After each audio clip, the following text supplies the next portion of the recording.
आज ईरानी सफ़ीर ने बड़ा ज़बरदस्त खिताब किया और अमीर अब्बास साहब ने, दीगर शुरकान अल्लामा राजा नासिर अब्बास साहब ने एक इवेंट जामिया इमाम सादिक G9 में था, उसमें ख़ासी बात हुई इसराइल के हवाले से, इसराइल के ख़िलाफ़ और ईरान के हक़ में। और फिर आज एक रैली भी थी, जो रैली थी प्रेस क्लब से जो है वो चाइना चौक तक, और उसमें भी बड़ी तादाद में लोगों ने शिरकत की, पाकिस्तान के शहरियों ने शिरकत की और बहुत ज़्यादा बात हुई। तो उस पर खैर ईरान के हवाले से नेक्स्ट वीडियो में बात करेंगे।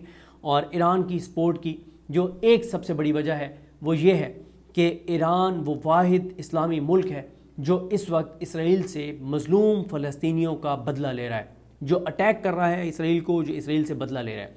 खैर अब आते हैं सुप्रीम कोर्ट ऑफ पाकिस्तान पर। सुप्रीम कोर्ट ऑफ पाकिस्तान में बड़ी तेज़ी से अब समाअत आगे बढ़ रही है।